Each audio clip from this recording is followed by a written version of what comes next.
So usually when guys look at wheels, they're like, I'm gonna hook up my car. It usually goes a little something like this. Google search. What size wheels fits on my ...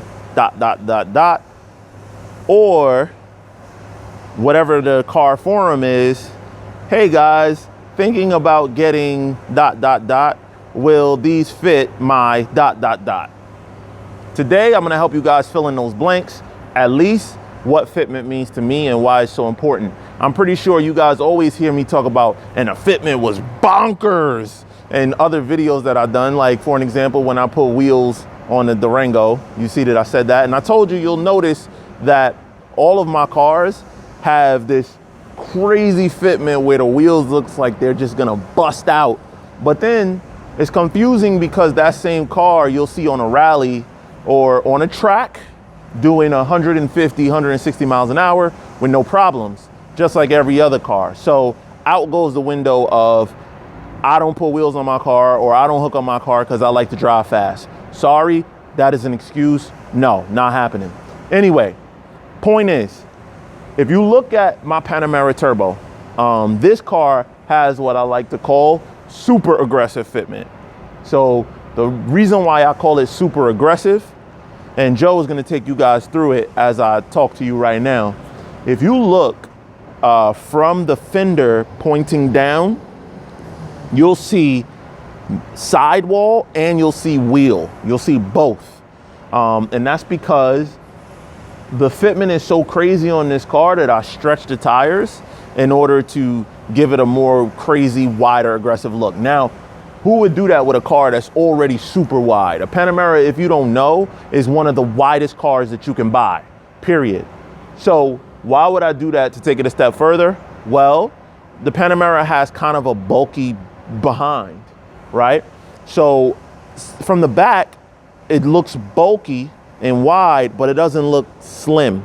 And a lot of times that's because the wheels are sunken in from the factory, or you guys who don't know how to buy wheels are sunken in from the factory. And when you look down the side of the car, all you see is body, right? But the way that I have my car, when you look at it from the back, you could literally see driving down the road, and I mean from directly behind the car, the two wheels like haunching out. And that to me is heaven. To some of you, it might sound stupid, but you haven't seen my car driving down the highway. And I know it looks crazy because people will pull up to me on the highway all the time and the phones come out right away, taking pictures. I could tell you, even if you don't see this car that much, that does not happen to normal Panameras, whether it's turbo, whatever, it doesn't matter. But anyway, this particular car is what I like to call super aggressive fitment, and it's super aggressive front and rear. If you notice, the front also has that same thing where if you look down the side of the fender from the top looking down, you can literally see tire and wheel. Now the question goes, does it rub, right? So if I have my car on the lowest setting and I hit the hardest dip, I can get it to rub. I can, but that's because the fitment is so aggressive. But this car is on air suspension, so I have the flexibility of riding it at a super low height or riding it at a medium height. And in most cases, I usually drive it, I ain't going front, I usually drive it on a super low height. I'm shallow how I was a gal. I gotta look good all the time. So for me, looking good comes first, performance comes second. But how do you get to super aggressive fitment, right? All right, y'all ready? Get your pen and paper. So there's a way to measure back spacing, front spacing, caliper clearances, which is your brake calipers, and basically overall diameter of wheel and tire that you're gonna run.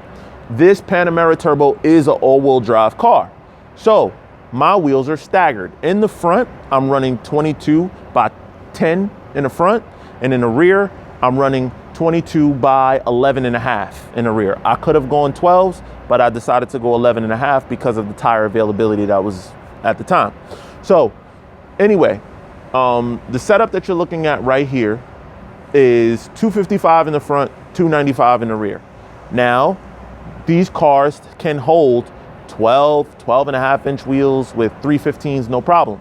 That's not the look I was going for. I was going for the look that I have right now. Anyway, now back to what is backspacing. Backspacing is from the rotor hat of the brake rotor. So the flat surface that the wheel mounts to is called the rotor hat, right? You need to create some sort of an x-axis. So you need something, usually I use some sort of a straight edge. So typically a ruler, like a tall one, 24-inch or whatever, 36-inch ruler to push up against the rotor hat. And then I'll take a second straight edge which is normally another measuring stick or ruler, and I'll go from that x-axis to the inside wall. So that tells me how much space I have between where the wheel is going to mount up and the inner fender liner or the inner fender wall. That is backspacing. What is front spacing? Front spacing is that same measurement, but instead of going inside, you take that straight edge ruler, you press it against the rotor hat, and you point outwards toward the fender. And the space between that rotor hat and your fender is your front spacing. Now, that part is easy. A lot of hot rod guys has been doing that for years. Here's where it gets difficult. Hot rod guys usually had drum brakes, or they had small brakes, and caliper clearance wasn't really an issue. So then you have this thing called overhang, which is what the Panamera Turbo has a ton of. The brakes on this car is huge. So how do you measure how much caliper overhang you have, which is going to cut into the front spacing? So you do that same measurement, ruler or straight edge to the rotor hat, and then you create an x-axis right under the caliper. You push it in, and the distance between that rotor hat and the front of the caliper, the front part of the caliper, is going to be your caliper overhang. So that tells me how much space I have, or how much of what's called pad height. Now we're talking about 3-piece wheels here. I know you guys have a lot of them by 1-piece wheels, whatever. We're talking about either 3-piece wheels or forged monoblock wheels. With 1-piece cast wheels, they call it an x-axis, basically. But I'm talking about with 3-piece forge. So with 3-piece forge wheels, you're gonna have pad height. And that pad height is what determines your caliper clearance, or how much you have. Now that cuts into lip size. So because the Panamera Turbo brakes are so big, my front lip is a 1.5, but it's fully exposed. I'll talk about the construction of the wheels in a second. Fully exposed, and then the rear, I'm running a 3.5. Now, this same car, without such large caliper overhang, I would have had much bigger lips. But I gave it the super aggressive look, one, because my lips weren't going to be as big, and the further you push the wheel out, the bigger your lip is gonna look. So it gives the illusion of a larger lip. EDC then took it another step further, and my wheel is a pretty unique construction. Most 3-piece wheels is the face, most 3-piece wheels are the barrel, and then the lip mounts on top of the barrel, and the face mounts inside the lip. This is unique because it's a sandwich mount construction. So the barrel is on the bottom, the face goes on top of the barrel, and then the lip goes on top of the face. What that does is my 1.5-inch lip now looks like a 2-inch lip because it's fully exposed. And then my 3.5-inch lips looks like a 4 because it's fully exposed. And it creates this beautiful chrome bevel. And then they finish it off with gloss black rivets. So the wheel's brushed aluminum with a chrome lip, by the way. So anyway, that is a super aggressive fitment. And the way that we were able to determine where the wheel would sit is because of the measurements that I just told you about. Now, I've been doing this for a long time, because if you look at my Corvette, that fitment is what I like to call, what would I describe that fitment as? The fitment on a Corvette, I would call flush. This is flush fitment. The reason why I describe it as flush is because you look from the top of the fender pointing down, you will see straight, like it looks like a wall, meaning that the wheel and tire meets the fender exactly where the edge of it is.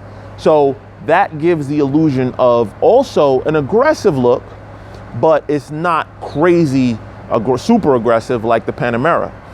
The reason why I have that fitment on a Corvette is because, in my opinion, that car would look silly with stretched tires and wheels sticking out past the body.